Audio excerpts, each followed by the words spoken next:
Good evening, King's College. I'm Brianna DiMaggio. We have breaking news coming out of last night's third and final presidential debate.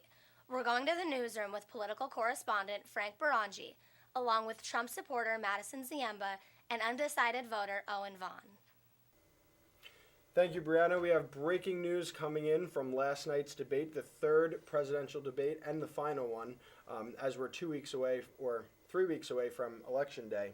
That being said, with Donald Trump still being down, some polls 6 points, some polls 10 points, and higher, do you think that this debate has kind of taken him from that controversy to kind of a pivot and a turnaround where these last 3 weeks of the election he can come back and hope that on Election Day he can accept the results like he was saying? I think really, if you look at Trump, he's a celebrity. And he's been a celebrity for years. He knows, and his public relations people know how to get people worked up.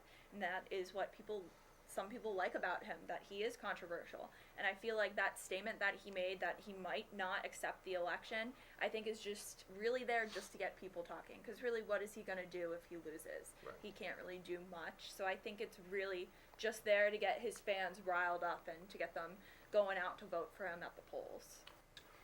Trump being down 6 to 15 points in some polls is good news for Hillary Clinton supporters, and it can sway undecided voters to vote for Hillary Clinton and say, it doesn't look like Donald Trump's going to become president. I might just vote for Hillary Clinton. Does that sway you in any way? Do you think it's kind of just squashed for Donald Trump and Hillary Clinton has it in the bag? I don't think Hillary has it in the bag per se, because I know that a lot of people are very quiet about supporting Trump.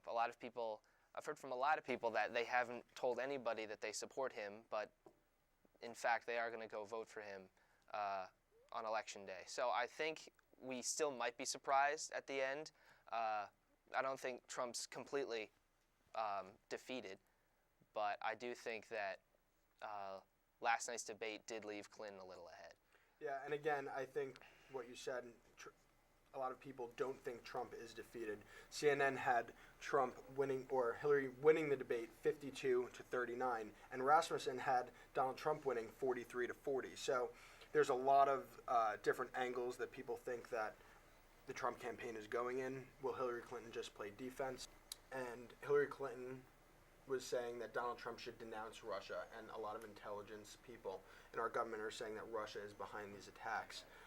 Donald Trump has tried to capitalize on these attacks. Do you think that Donald Trump should be using what some say is a national security threat to bolster his campaign and to kind of, allow him to do better in the last 3 weeks of this election? I think yes and no. I feel like it's a very difficult question to answer because, on the one side, he is looking to win, and, if people and his campaign think that he is the better choice, then I think they should be able to do whatever they think that is reasonable. But at the same time, I don't know if they necessarily should release any of the information that was said in the emails, but I think they could definitely take it to, well, she said something to having to do with this, and if it got out, it could have been really, really bad. So they could kind of dance around the question a little bit.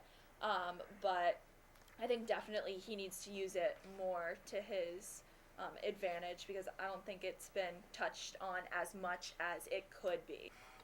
Senator Marco Rubio of Florida actually made a good point yesterday that this may be happening today to the Democrats, but tomorrow it could happen to the Republicans. So kind of warning Donald Trump that, okay, you might want to use these right now for the last few weeks of the election, but when you get into office, or if you get into office, this can happen to Republicans as well.